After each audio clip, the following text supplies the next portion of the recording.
Perkara 3, Perlembagaan Persekutuan menyatakan bahawa agama Islam ialah agama bagi persekutuan, tetapi agama-agama lain boleh diamalkan dengan aman dan damai di mana-mana bahagian persekutuan. Perkara 11 mengenai kebebasan agama pula menyatakan tiap-tiap orang adalah berhak menganuti dan mengamalkan agamanya dan tertakluk kepada fasal kurungan 4 mengembangkan agamanya. Ini bermakna walaupun Malaysia telah mengisytiharkan Islam sebagai agama rasmi, penduduk Malaysia yang terdiri daripada pelbagai keturunan dan kepercayaan bebas mengamalkan kepercayaan masing-masing. Kebebasan ini membentuk perpaduan yang kukuh antara kaum dan ini telah dibuktikan dengan keamanan yang dikecapi oleh rakyat Malaysia selama ini. Perkara 3 dalam perlembagaan. Perlembagaan Persekutuan Malaysia merupakan dokumen undang-undang tertinggi negara yang menjadi asas kepada pembentukan negara, sistem pemerintahan, struktur perundangan dan hak-hak rakyat. Ia bukan sekadar satu dokumen perundangan tetapi juga mencerminkan sejarah, identiti dan kompromi sosial yang telah dicapai oleh pelbagai pihak semasa proses kemerdekaan. Salah satu peruntukan yang penting dan sering menjadi rujukan serta perdebatan dalam kalangan akademik, pentadbir negara dan rakyat umum ialah Perkara 3 yang menetapkan bahawa Islam ialah agama bagi persekutuan tetapi agama-agama lain boleh diamalkan dengan aman dan damai di mana-mana bahagian persekutuan. Dalam konteks kenegaraan, Perkara 3 membawa pelbagai implikasi yang melangkaui aspek keagamaan. Ia turut memberi kesan kepada pembentukan dasar-dasar negara, sistem pendidikan, perundangan, kebudayaan dan juga pentadbiran awam. Perkara 3 juga dengan jelas menyatakan bahawa agama-agama lain boleh diamalkan secara aman dan damai. Ini bermakna walaupun Islam diberi kedudukan yang utama, hak dan kebebasan penganut agama lain tidak boleh diketepikan atau disekat secara sewenang-wenangnya. Prinsip ini sejajar dengan Perkara 11 Perlembagaan yang menjamin kebebasan beragama kepada semua rakyat.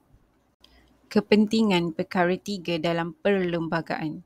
Perkara 3 secara rasmi mengangkat Islam sebagai agama persekutuan.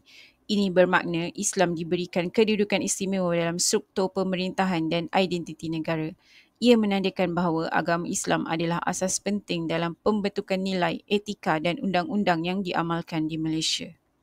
Perkara 3 juga mengiktiraf hak semua rakyat Malaysia untuk mengamalkan agama mereka masing-masing secara aman.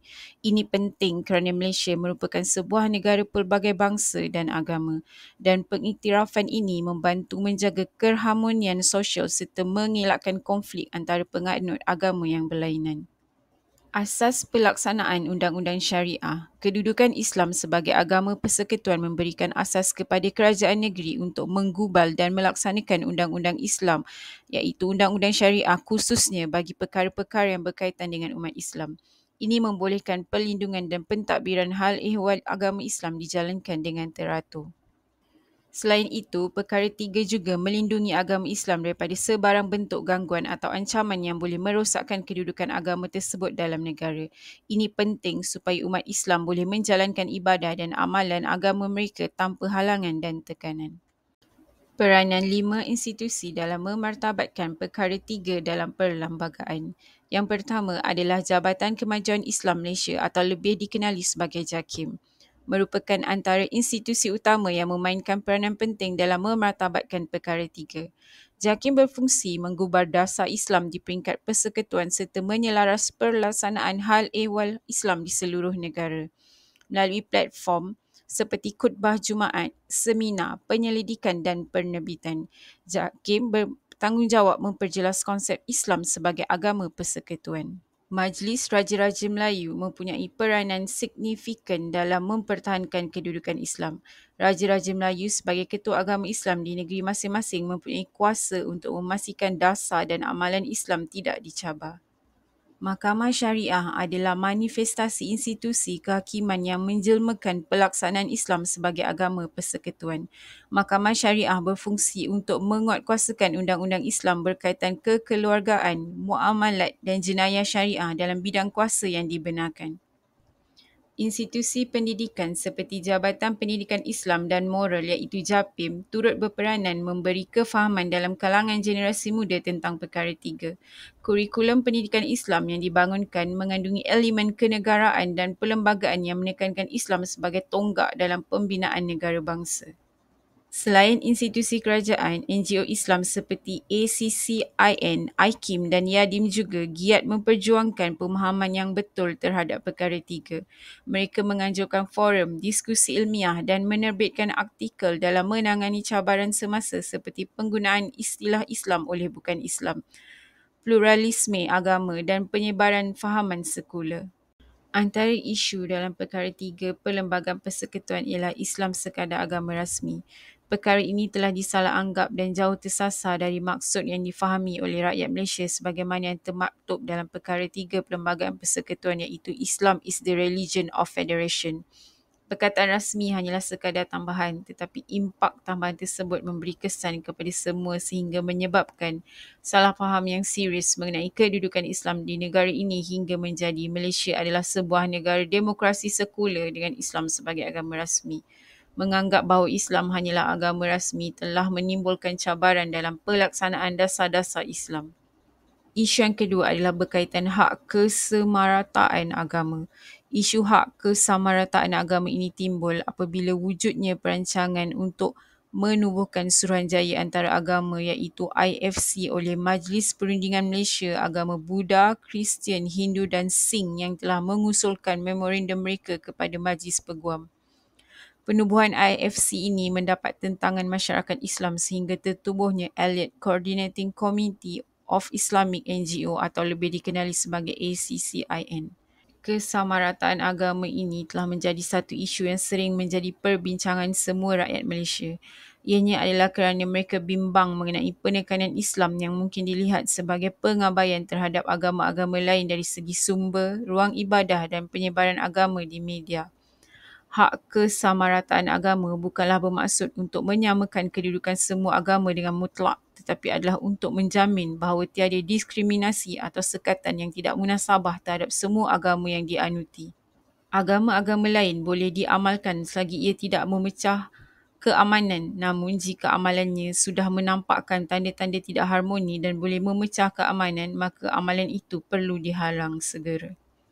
Isu-isu ini timbul adalah kerana rakyat sendiri tidak memahami isu-isu yang ingin disampaikan dalam perundangan dan ia menyebabkan umat Islam terpengaruh dengan maksud hak kesamarataan. Seolah-olah perkara ini wujud diskriminasi dan pengabaian, terutamanya dalam agama yang dianuti.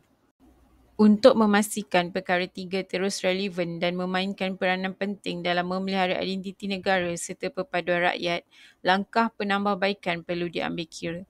Antaranya ialah pendidikan tentang perlembagaan dan kedudukan Islam perlu diperkukuh dalam sistem pendidikan negara. Subjek seperti pendidikan sivik dan pendidikan Islam perlu memberi penekanan terhadap pemahaman sebenar maksud perkara tiga, termasuk hak dan tanggungjawab semua warga negara dalam kerangka perlembagaan. Penerangan yang jelas dan tepat mampu mengurangkan salah faham dan meningkatkan rasa hormat antara kaum dan agama. Selain itu, media dan platform komunikasi awam perlu memainkan peranan yang bertanggungjawab dalam menyampaikan maklumat yang tepat tentang kedudukan Islam dalam perlembagaan. Pihak yang bertanggungjawab boleh menggunakan pelbagai media bagi menyebarkan maklumat antaranya ialah TikTok, Instagram dan Facebook. Penyebaran maklumat palsu atau bersifat provokasi perlu dikawal dan ditangani secara tegas agar tidak mencetuskan salah faham dan perbalahan antara kaum. Akhir sekali, kerajaan juga boleh mengadakan kempen kesedaran nasional mengenai makna dan kepentingan perkara tiga supaya salah faham atau isu dalam perkara tiga ini dapat dielakkan antara semua rakyat Malaysia. Perkara ini juga dapat mengukuhkan perpaduan nasional. Usaha ini boleh dijalankan melalui kerjasama antara agensi kerajaan, NGO, institusi pendidikan dan tokoh masyarakat bagi memastikan mesej yang dibawa merentas semua lapisan rakyat. Pada kesempatan ini, beta ingin mengingatkan kepada seluruh rakyat Malaysia untuk tidak menjadikan isu agama sebagai polemik dan perbalahan politik. Semua pihak perlu menghormati kedudukan agama Islam sebagai agama persekutuan seperti mana yang dinyatakan di dalam perkara 3 Perlembagaan Persekutuan dan perlulah juga menghormati kedudukan Raja-Raja Melayu sebagai ketua agama Islam. Namun demikian, agama-agama lain masih boleh diamalkan dengan aman dan damai.